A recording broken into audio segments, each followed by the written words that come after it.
Hola, buenos días. Mi nombre es María Lilia Calva Rodríguez y es un gusto estar con ustedes hoy en día.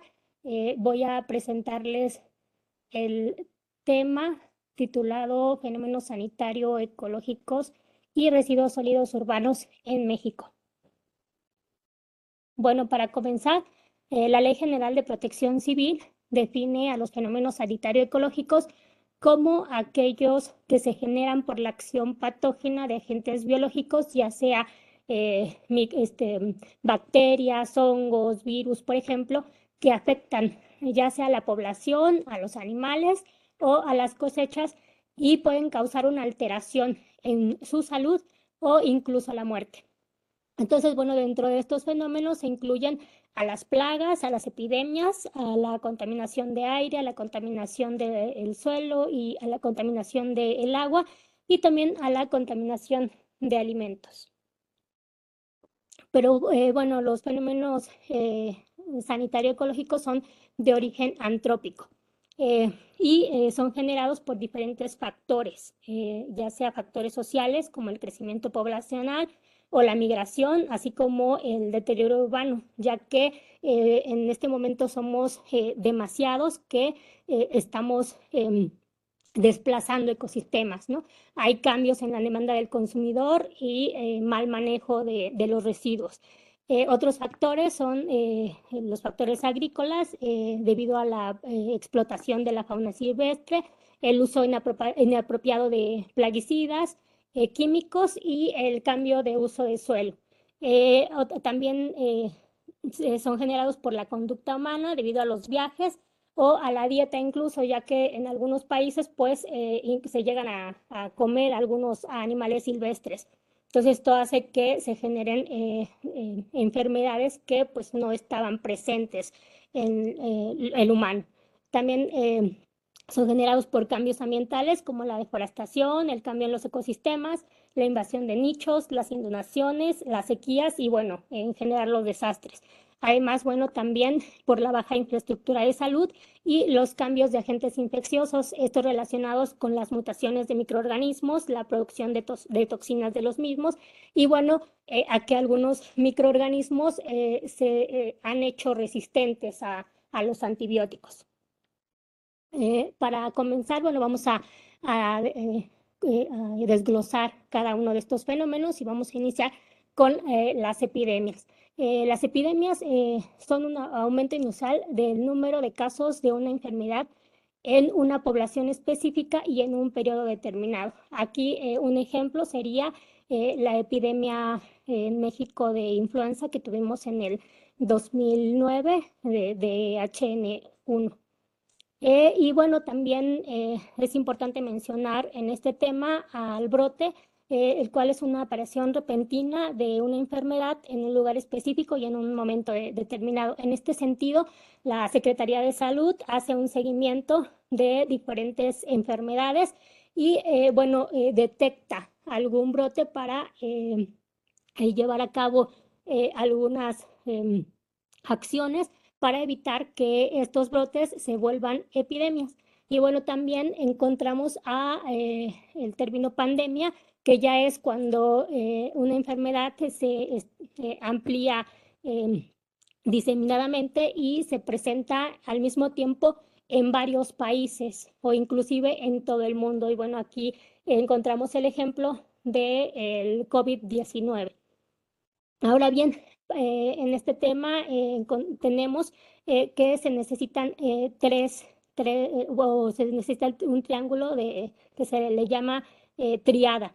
Necesitamos un agente patógeno, como son los microorganismos, perdón, las bacterias, los virus o los hongos que van a generar una enfermedad en los seres humanos, o en los animales, o en las cosechas, y estos deben estar presentes o están presentes en el ambiente.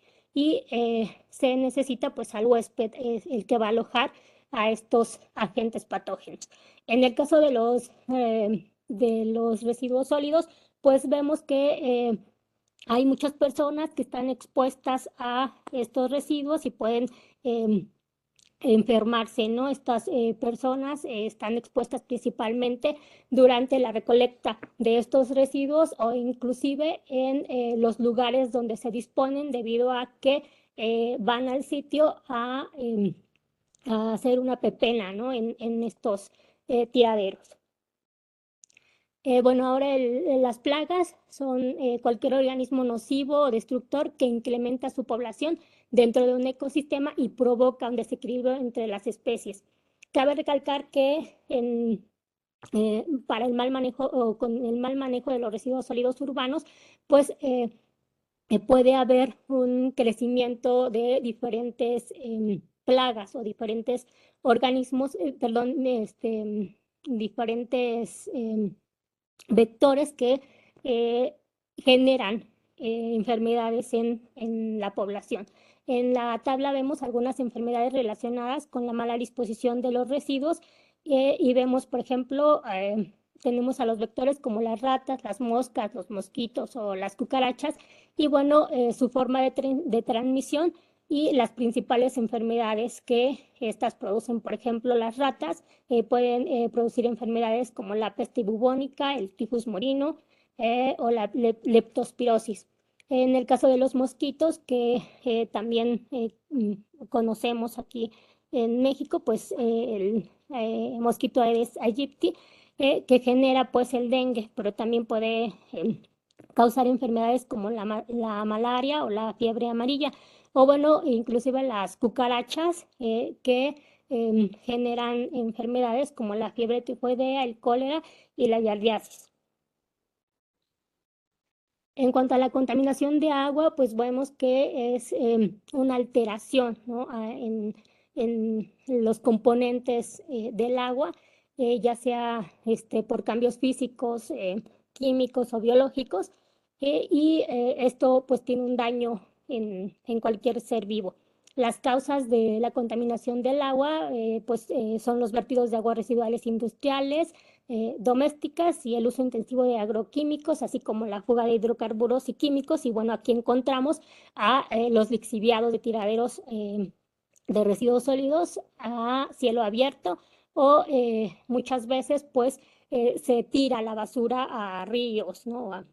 Al mar, y esto pues genera la contaminación del agua. Los principales contaminantes son los metales pesados, los hidrocarburos, los plaguicidas y las bacterias. Y bueno, vemos aquí una imagen en donde se ve un vertedero de residuos urbanos, y vemos que por la degradación de la materia orgánica se generan lixiviados, y bueno, esto puede llegar a haber un escurrimiento y generar una contaminación de manto freático, o llegar a través de la lluvia a ciertos ríos, ¿no? Contaminando así el agua y generando pues una preocupación a la salud de los seres humanos. Ahora bien, la contaminación del suelo de igual forma es una alteración de las características, ya sea físicas, químicas o biológicas, originales del suelo. Y bueno, esto hace que el suelo pierda total o parcialmente la productividad que tenía. Las causas de contaminación vemos de igual forma que es el vertido de residuos y la basura, porque como comentábamos, pues generan lixiviados, y bueno, la misma basura pues genera contaminación de suelo. el uso intensivo de agroquímicos, la fuga de hidrocarburos y químicos, el exhibiado de tiraderos a cielo abierto y los lodos producto de la minería. Y bueno, entre los contaminantes que podemos tener son los metales pesados, los hidrocarburos y los plaguicidas. Ahora bien, la contaminación del aire pues es la presencia en la atmósfera de diferentes compuestos que no están en el aire y vemos ahí en la imagen los componentes principales el aire. Vemos que en su mayoría hay un 78% de nitrógeno y un 21% de oxígeno y 1% de otros componentes como el vapor, el metano, el vapor de agua y el dióxido de carbono. Pero cuando estos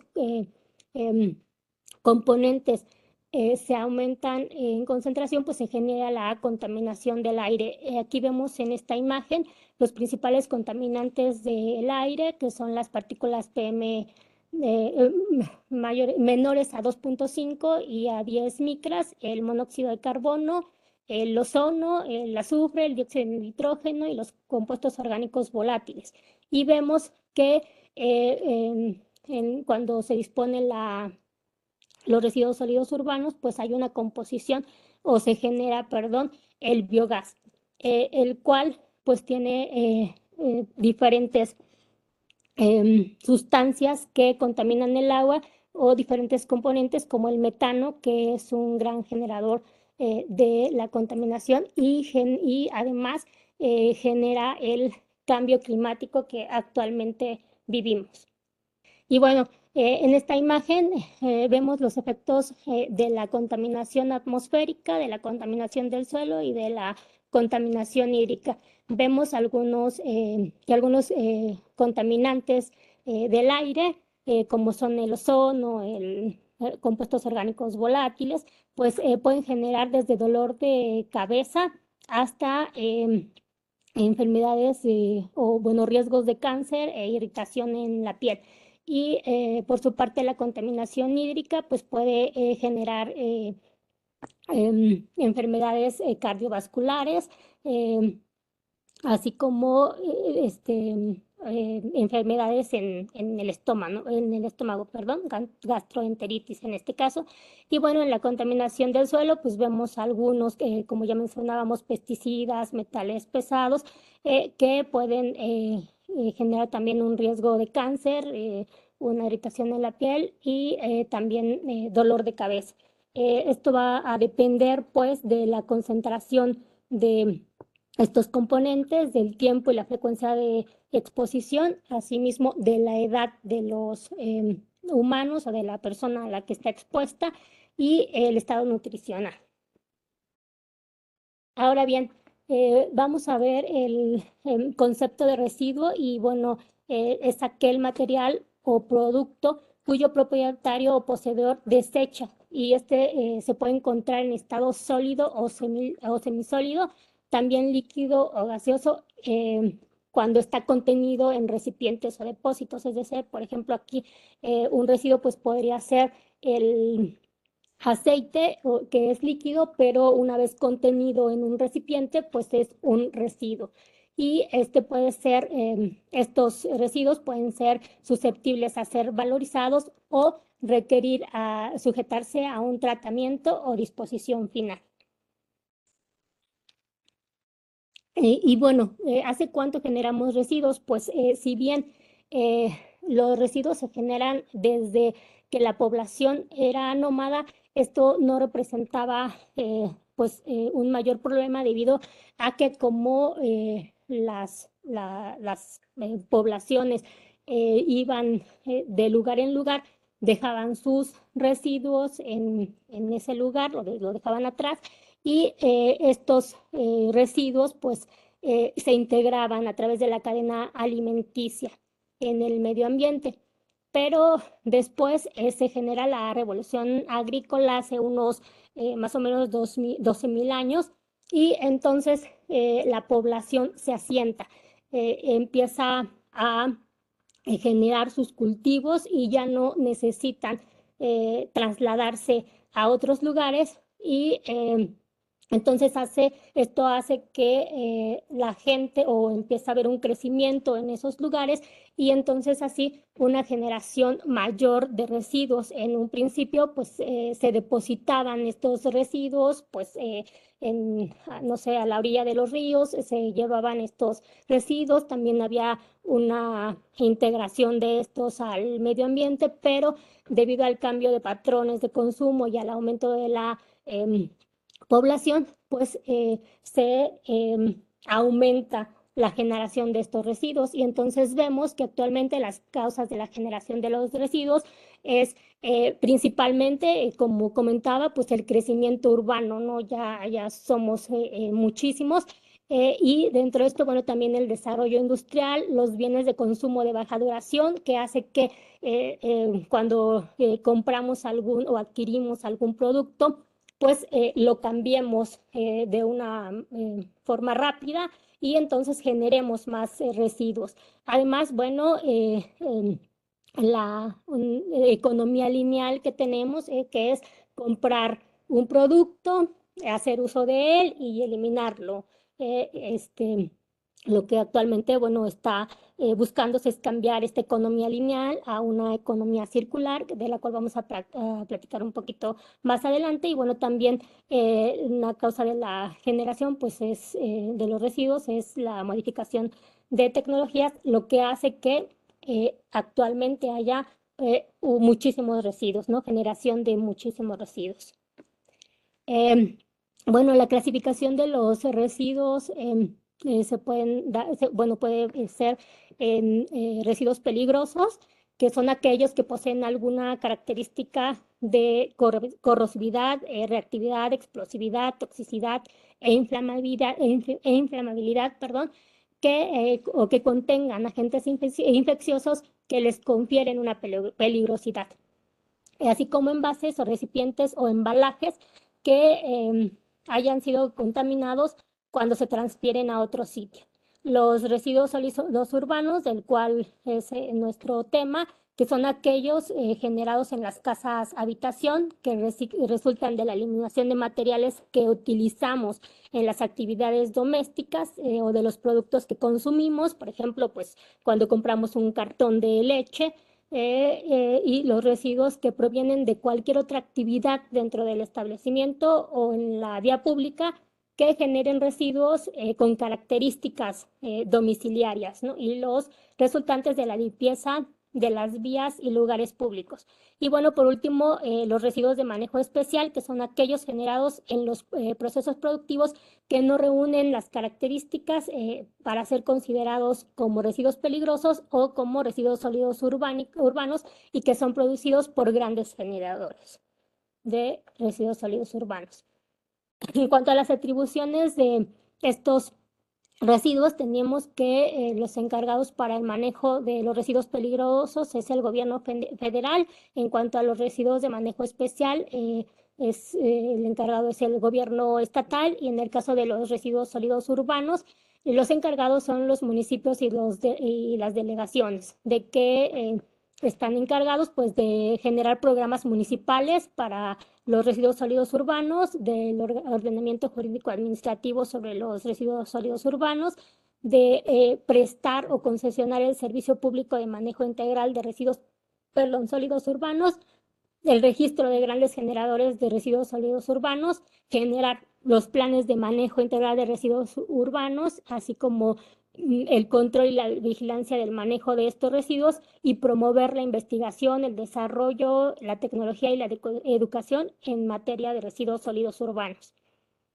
Entonces, bueno, vemos que los residuos sólidos urbanos son sustancias, productos o materiales que son generados por el uso y consumo en las casas, los comercios, los parques, los mercados principalmente, y que se encuentran en estado sólido o semisólido. En este caso vemos que los principales productores de residuos sólidos urbanos pues son de tipo domiciliario con un 43.3%, seguido del comercio y de los mercados.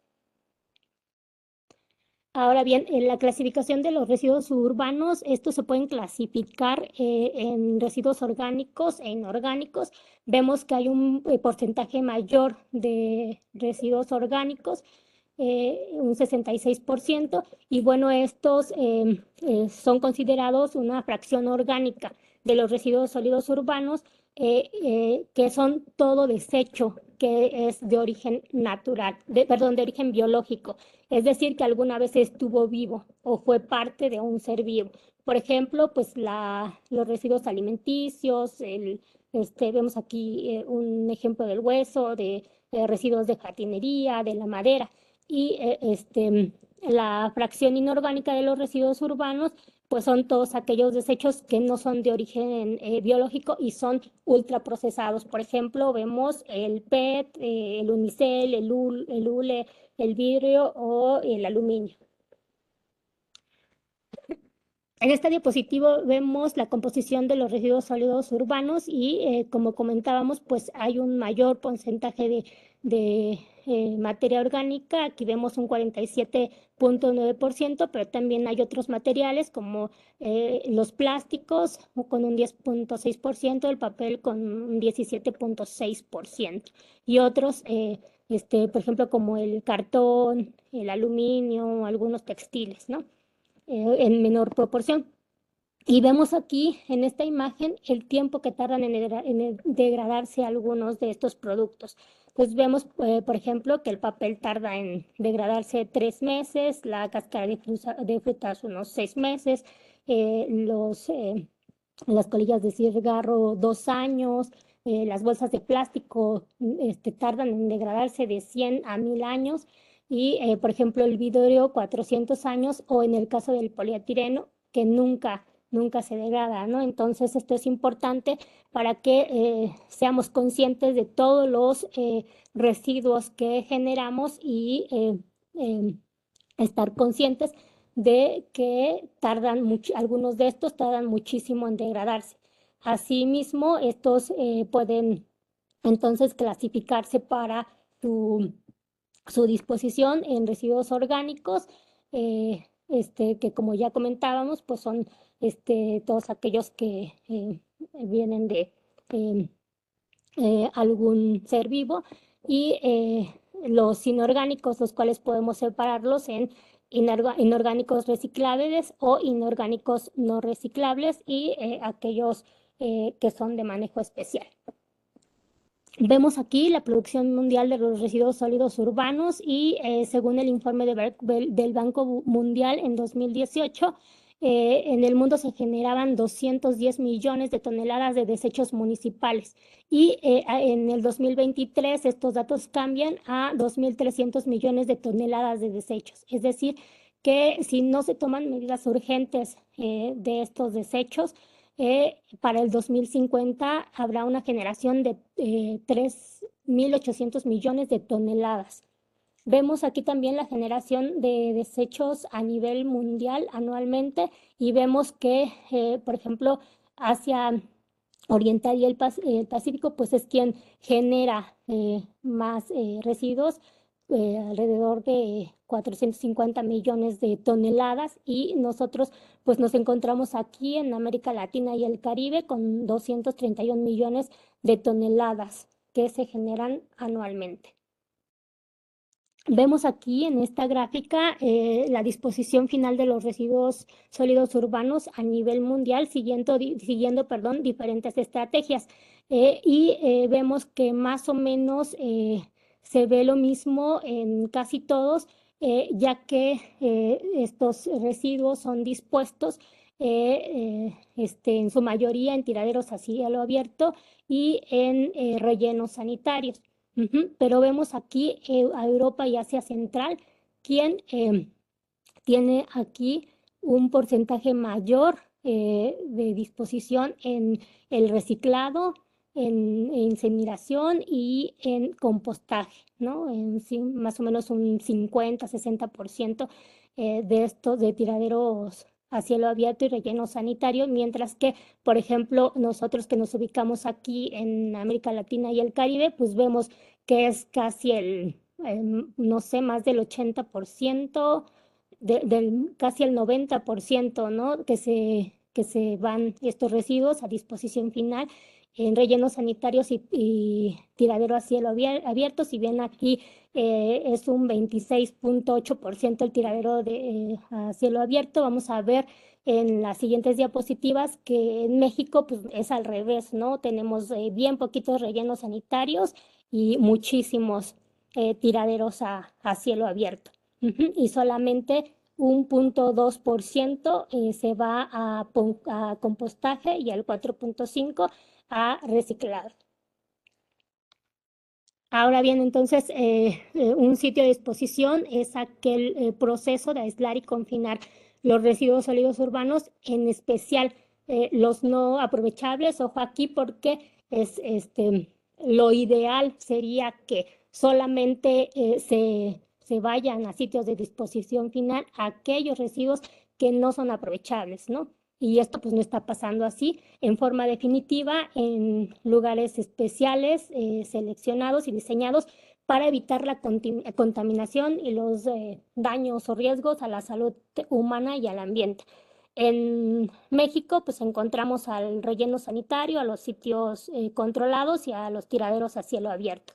Vemos que el relleno sanitario, pues es aquel lugar que cumple enteramente con las normas oficiales, cumple con todos los requisitos establecidos y mientras que el sitio controlado es un espacio que no cumple totalmente con los requisitos establecidos en las normas, mientras que el tiradero a cielo abierto o sitio no controlado, pues es aquel que no cumple de ninguna forma con las disposiciones vigentes en las normas oficiales. Y bueno, algo muy importante mencionar pues es la ingestión integral de los residuos sólidos urbanos que son importantes, ¿no? Para permitir o mitigar los impactos negativos sobre el ambiente, la salud y reducir la presión sobre los recursos humanos. Cabe mencionar que esta gestión integral de los residuos sólidos urbanos debe empezar desde la generación y lo ideal es que se inicie desde nuestras casas, desde la fuente, con la separación de estos residuos, se haga una recolección separada, se vaya al transporte de la basura y a su vez vaya hacia un lugar de transferencia y que posteriormente debe ir a hacerse una valorización, un aprovechamiento y un tratamiento de estos residuos y ya solo lo que no se pueda ni valorar, ni aprovechar, ni tratar, entonces vaya a un sitio de disposición final. Vemos aquí también una pirámide de priorización de la Unión Europea, en donde vemos que es importante o está en el primer nivel la minimización de los residuos sólidos urbanos, es decir, que es mejor que no se genere o que se genere los mínimos residuos. Después se genere una reutilización, un reciclaje, una recuperación de energía y al final, como ya mencionábamos, pues una disposición final en rellenos sanitarios. Por ejemplo, nosotros cuando vamos a nuestros trabajos, posiblemente compramos una botella de agua, ¿no? Y esto cuando lo hacemos a lo mejor diariamente. ¿Y cómo podemos minimizar? Pues decir, no solamente voy a comprar una botella de agua y voy a rellenar mi botella en los siguientes días para generar menos residuos o los menos residuos que se puedan, ¿no? Y así sucesivamente seguir con esta cadena en esta pirámide de priorización. Entonces, bueno, el manejo adecuado pues genera beneficios porque protege el medio ambiente y la mitigación del cambio climático, hay una protección y mejora en la salud humana, hay espacios sin residuos, hay una generación de energía o un aprovechamiento de los residuos sólidos urbanos, mientras que el manejo inadecuado pues genera afectaciones, ¿no? Como contaminación de suelo, aire y cuerpos de agua, hay emisiones de gases de efecto invernadero, riesgos de incendios, por ejemplo, fuertes olores por procesos de descomposición de materia orgánica, proliferación de organismos, generan transmisiones de enfermedades infecciosas, impactos negativos sobre la salud de la población con enfermedades gastrointestinales o infecciones. Vemos aquí una imagen en donde se muestra, de acuerdo a la Semarnat 2020, que en México se generan anualmente 43,000 toneladas por año y 120 toneladas por día, ¿no? De estos 0,94 kilogramos se genera diariamente por habitante, y entonces vemos que casi todo, los 86,000 toneladas se van a disposición, y solamente 8,944 toneladas por día se van a reciclaje y 277 toneladas son materiales útiles o recuperados, ¿no? 34 toneladas se van a centros de acopio, estos son papel, cartón y PET, por ejemplo, y 24,000 toneladas por día no se recogen, ¿no? Ahora vamos a ver la generación de residuos sólidos urbanos. Voy a apoyarme de este documento, que es el Diagnóstico Básico para la Gestión Integral de los Residuos, el cual es un estudio que identifica la situación que presenta México en generación y en el manejo de residuos a nivel nacional, y este documento es del 2020. Vemos entonces que la generación de residuos en México por habitantes de 0,94 kilogramos por día, como ya comentábamos. Estos están divididos en un poquito más de medio kilogramo de origen domiciliario y 0,300 kilogramos de origen no domiciliario, para dar el total de los 0,94 kilogramos por habitante por día. La generación total calculada es de 120 toneladas por día y 43,846 toneladas por año. Vemos aquí que los estados que generan más residuos sólidos urbanos pues son el Estado de México, la Ciudad de México y Jalisco, los cuales sumados representan un 28,5% del total de esta generación. Y, por ejemplo, estados como Baja California, Colima y Campeche, pues tienen una mínima generación, y sumados estos tres estados, pues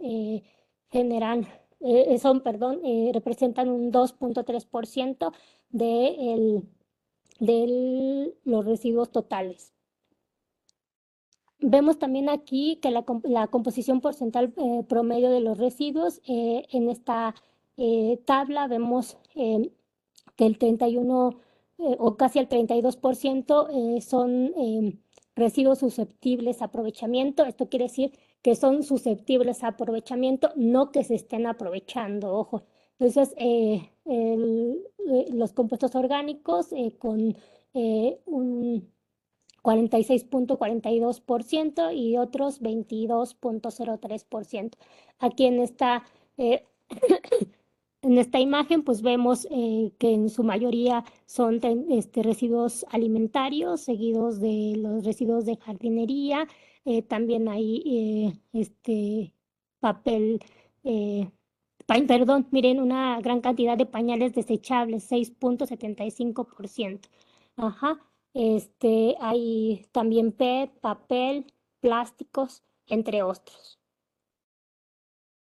Aquí vemos en esta tabla pues la categoría de subproductos en composición promedio por tamaño de la población, y vemos, por ejemplo, pues que en una población menor a 10,000 habitantes, pues hay un mayor porcentaje de residuos orgánicos, mientras que ya en poblaciones a partir de 10,000 habitantes, pues hay una generación de entre el 45 al 47% de residuos orgánicos, ¿no? Y vemos que los componentes o los residuos susceptibles de aprovechamiento, pues más o menos son parecidos, hay una cantidad mayor en aquella población mayor a 100.000 habitantes. En cuanto a la recolección de los residuos sólidos urbanos, pues vemos que hay una generación de 120 toneladas por día. De estos 120.000 toneladas, hay una recolección de 100 toneladas por día con una cobertura de recolección del 83.8%, es decir, que hay un déficit de recolección del 16%, lo que representa 19.000 toneladas por día. De estos, 179 municipios no tienen recolección y afecta a una población de 620.000 habitantes. Y los estados en donde no hay en algunos municipios recolección, principalmente son en el estado de Chiapas, de Oaxaca, de Puebla y de Veracruz. Aquí vemos la tabla con la generación calculada y la recolección total por día en promedio y el promedio en cobertura. Si bien vemos que en algunos se muestran un porcentaje de cobertura del mayor al 100%, es porque estos datos están calculados y por eso se observan así estos promedios. Vemos aquí entonces la recolección, el porcentaje de cobertura y vemos que estados como Baja California, Colima, Ciudad de México y Nayarit pues tienen un porcentaje de cobertura de recolección del 100%, mientras que los estados de Oaxaca y Chiapas tienen una cobertura de recolección de menos del 60%. Bueno, también la forma en que los habitantes eliminan sus residuos. Vemos aquí que el 80.5% lo dispone en un camión de basura, un 6% lo dispone en contenedores de basura y hay otros que la queman. Por ejemplo, el 11.4% quema sus residuos y el 2.1% entierra o deposita sus residuos en otros lugares, es decir, los deposita en un río o lote baldío, pues generando así contaminación. Vemos aquí la tabla de cobertura de recolección de residuos sólidos urbanos por el tamaño del municipio y vemos que la menor cobertura se tiene en municipios con un tamaño menor a 10.000 habitantes y empieza a mejorar a partir de 30.000 habitantes. Bueno, en cuanto a la recolección selectiva de los residuos urbanos, vemos que hay una recolección separada en 144 municipios y se hace la recolección separada de 5.280 toneladas por día, lo cual representa el 5% del total de los residuos urbanos, de los cuales, bueno, 2.000 toneladas son residuos orgánicos y 3.200 residuos inorgánicos. Quitando a la Ciudad de México, que es la que hace el mayor porcentaje, ¿no? O la mayor recuperación de toneladas de residuos sólidos urbanos, pues solamente quedarían en el resto de los municipios, perdón, de los estados, 1.400 toneladas por día. Los estados sin recolección selectiva son Aguascalientes, Baja California Sur, Campeche, Coahuila, Nayarit, Sinaloa y Tlaxcala. Ahora, bueno, en cuanto a los vehículos para la recolección que existen en México, vemos que hay 16.615 vehículos. Cada vehículo aproximadamente transporta en promedio 6.3 toneladas por día y vemos aquí el tipo de vehículos con los que se cuentan. El 59% son vehículos con un sistema de compactación y el 29% vehículos de caja abierta, mientras que el 12% es de otro tipo. Vemos aquí también que pues la Ciudad de México y el Estado de México es quien cuenta con el mayor número de vehículos para hacer la recolecta de los residuos, mientras que Aguascalientes y Colima son los municipios que tienen un menor número de vehículos para la recolección. Vemos aquí la antigüedad del parque vehicular de recolección y vemos, por ejemplo, que 4.931 vehículos, que representan el 30% del total de los 16.615, están en condiciones de operación aceptables, eh, ya que son del 2015 al 2009, y mientras que 4.765 representa un 29%, pues prácticamente ha concluido su vida útil debido a que son vehículos que ya son muy viejitos. En cuanto a la transferencia de los residuos sólidos urbanos, vemos que hay 127 estaciones de transferencia ubicadas en 112 municipios de 23 entidades federativas, y en estas pues se realiza en 24 estaciones de transferencia compactación. En 37 estaciones hay una separación o selección de los residuos y solo 4 tienen otros servicios extras.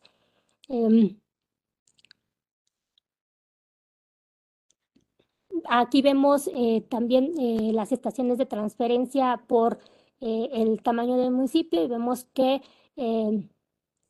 hay un número de estaciones mayores en aquellas em, poblaciones o aquellas ciudades que tienen mayor de 100, o que son mayor a 100.000 habitantes.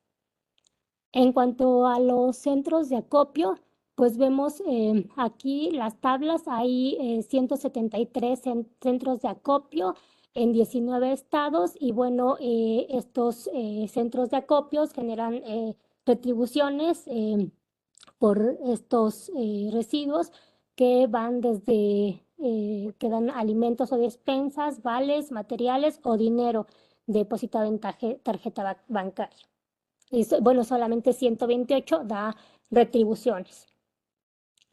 En cuanto a los centros de acopio, vemos que la cantidad de promedio recibida es de 38.000 toneladas, perdón, kilogramos por día, son kilogramos, ¿no? Entonces, y vemos que en su mayoría en estos centros de acopio, pues se refieren al PET con un 22% y al papel y al cartón con un 28%, y también, bueno, una importante el vidrio, 18.46%. En cuanto a las plantas de tratamiento, pues como ya comentaba, hay 47 plantas de tratamiento ubicadas en 43 municipios de 15 entidades federativas. En estas se hace separación, bueno, en 25 separación, en 4 trituración, en 13, perdón, esto es para los residuos o la fracción inorgánica, mientras que para la fracción orgánica en 18 se hace composteo, en 5 se hace una digestión anaerobia. Y vemos aquí la cantidad de residuos ingresados a procesos de plantas de selección por entidad federativa, que representa un total de 8.944 toneladas por día. Entonces, bueno, vemos que el aprovechamiento de los residuos procesados en las plantas de reciclaje es de 6.944 kilogramos por día, que representa el 6%, mientras que los residuos procesados en las plantas de composta son de 2.046 toneladas por día, lo que representa el 2%. Se estima que la principal fuente de recuperación de los residuos que se reciclan, provienen de pepenadores que elaboran en los tiraderos o durante de su recolección. Vemos aquí entonces que lo que se hace de aprovechamiento es mayor, bueno, es mayor en la separación, 38%, seguido de la del composteo de un 27%. Vemos aquí el total de sitios de disposición final. Es importante mencionar que en este documento no se hace una distinción entre rellenos sanitarios o sitios controlados y tiraderos a cielo abierto, ya que los datos no lo permitieron así. Y bueno, vemos la cantidad de total de sitios de disposición final, que son 2.203 sitios distribuidos en todos los estados de la República Mexicana, a excepción de la Ciudad de México, que no cuenta con sitios de disposición final, ¿no? Por ejemplo. Y bueno, aquí vemos los municipios sin disposición final, son 736. Los residuos ingresados a estos sitios de disposición son, como ya comentamos al principio, 86,000 toneladas por día. Es importante, bueno, también mencionar que aquí en esta tabla se clasifican estos sitios de disposición final en tipo A, B, C y D, de acuerdo a las toneladas por día que se reciben. Las de tipo mayor a son aquellas que reciben 100 toneladas por día, que son en este caso 162 sitios de disposición final de tipo A. De tipo B, que reciben de 50 a 100 toneladas por día, son 109. De tipo C, que reciben de 10 a 50 toneladas por día, son 456. Y de tipo A, que reciben 10 toneladas por día, son 1.475. Vemos que pues son la mayoría es de este tipo, de tipo D. Aquí vemos en la tabla pues la disposición de residuos ingresados en los sitios por tamaño de población. Vemos que la cantidad ingresada en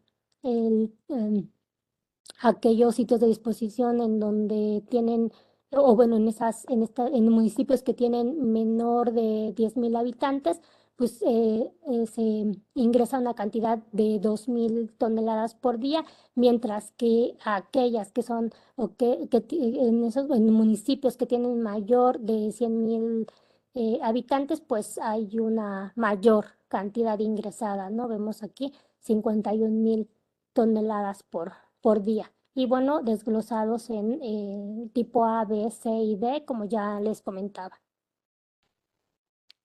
Las características de bueno, en cuanto a las características de los sitios de disposición final, aquí en la tabla vemos que estos se ven de acuerdo a la infraestructura, si tienen báscula, captura de lixiviados, captura de biogás, si colocación de geomembrana, si tienen cerca, si hay un control de acceso, una compactación y cubrimiento de la tierra y un monitoreo de aspectos de higiene y seguridad. Entonces vemos que eh, los sitios de disposición sin infraestructura son 1,053 sitios de disposición final. Los residuos ingresados en los sitios sin infraestructura son 11,000 toneladas por día y los sitios de disposición sin proceso son 883 y los residuos ingresados a los sitios de disposición final sin proceso son 6,397 toneladas por día.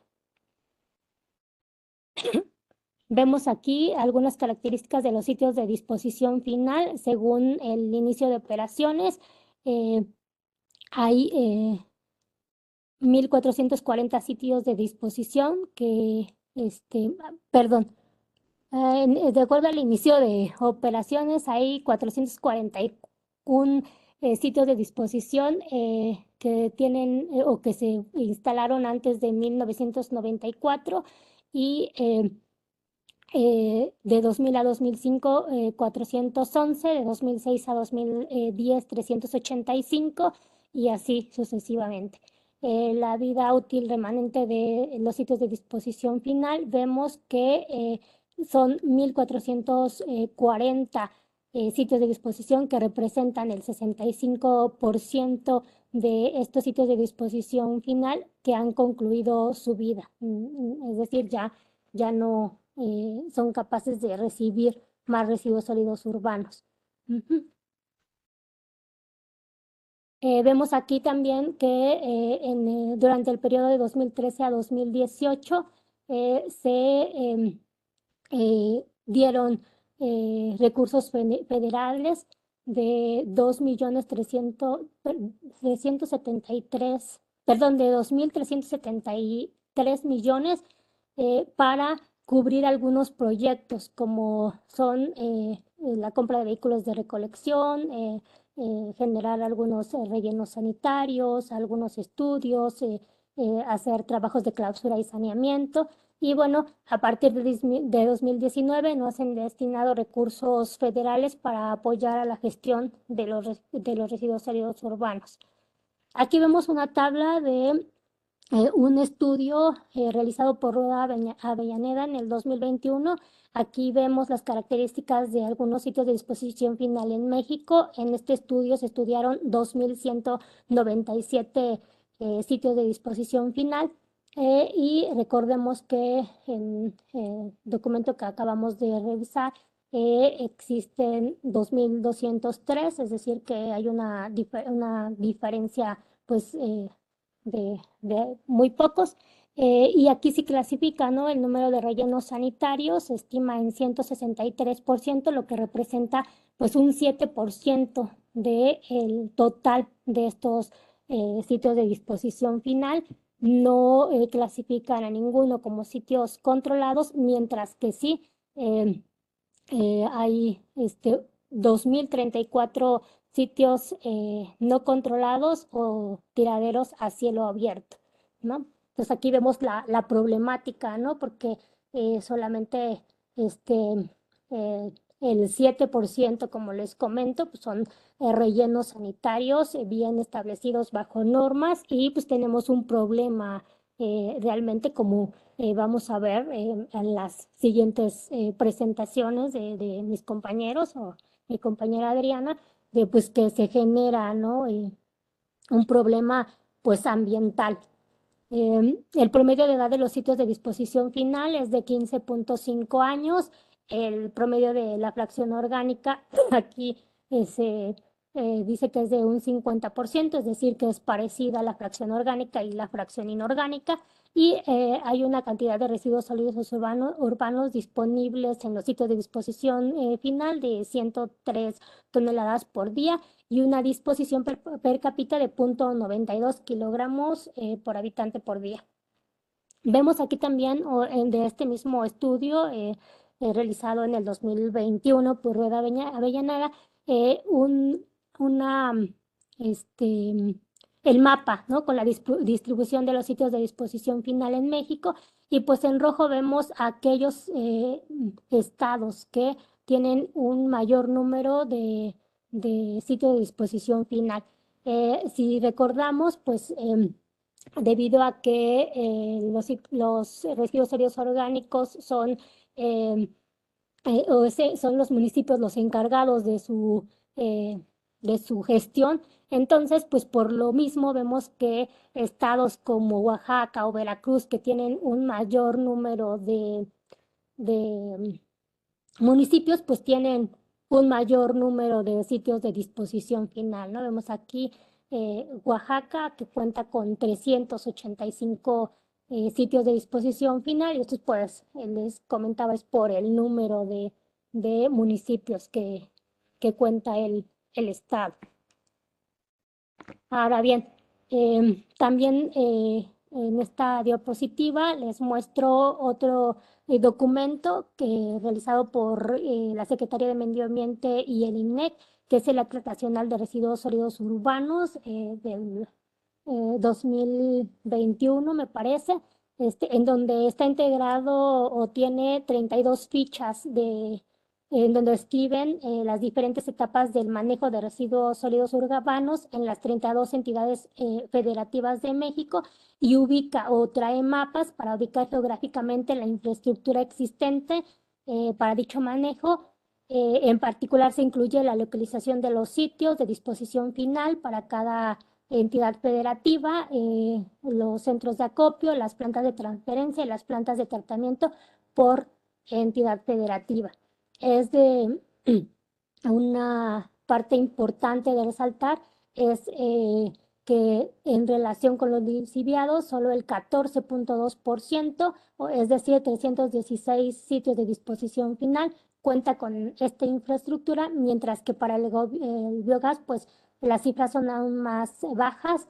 Solamente hay infraestructura para captura de biogás en 10.6% de los sitios de disposición final, lo que representa 236 sitios, y en menos del 3%, es decir, solo en 6 sitios de disposición final, se hace un aprovechamiento de este biogás. Vemos aquí en esta imagen un sitio de disposición final y es lo que pues se ve en casi todos los sitios de disposición final de la entidad federativa, ¿no? Vemos aquí el sitio final de Zamora, Michoacán, que cuenta con una superficie aproximadamente de 62,000 metros cuadrados, con una capacidad de almacenaje de 130,000 toneladas, a una distancia de la zona centro de 15 kilómetros aproximadamente. El año de construcción de este sitio de disposición fue en 2000 y su vida útil se programaba para 30 años. Sin embargo, para 2022 ya presentaba una saturación de este relleno sanitario o este sitio de disposición final. Vemos la operación tradicional. Llega la unidad, descarga los residuos. Si el sitio se encuentra saturado, entonces se procede a la compactación, si no, hasta que el lugar se encuentre saturado. Y bueno, vemos una gran cantidad de residuos sólidos inorgánicos reciclables que no se han aprovechado, ¿no? Ojo, porque pues como les comentaba, si hay un aprovechamiento de estos residuos, pues se generaría menor cantidad de residuos que se van a disponer en los sitios de disposición final. Ahora vemos el mapa de peligro de contaminación por residuos de sólidos urbanos que se encuentra en el Atlas Nacional de Riesgos. Se hizo acá en el CENAPRED y esto es como se ve este mapa de peligro. El mapa de peligro se hizo considerando diferentes parámetros como la infraestructura, ¿no? Si hay infraestructura de este tipo, capturar lixiviados, membrana, etcétera, se da un valor. Si los tiene, se da un valor de 1; si no se tiene o no se cuenta, se da un valor de 2. También se tomaron en cuenta otros aspectos como el año de inicio de operación, en donde se dieron un nivel de peligro de 4:1, y también la cantidad total de residuos sólidos urbanos recibidos por día. También se dio un nivel de peligro y bueno, sumados estos tres aspectos, entonces se dio el establecimiento del peligro en bajo, medio, alto y muy alto. Entonces, este mapa se encuentra en el Atlas Nacional de Riesgos. Se entra a la página del Atlas Nacional de Riesgos, se va al aplicativo del Sistema Nacional de Información sobre Riesgos, se da clic en capas y después en la pestaña de sanitario ecológicos. Y bueno, aquí se despliegan diferentes pestañas, damos clic en contaminación de suelo y dentro de pues vamos a encontrar el peligro de contaminación por residuos sólidos urbanos. Esto es todo por mi parte, les doy las gracias. Soy la maestra en Ciencias María Lilia Calva Rodríguez, subdirectora de Riesgos Sanitarios y Toxicología del CENAPRED, y les dejo mis datos por si tuvieran alguna consulta. Muchas gracias.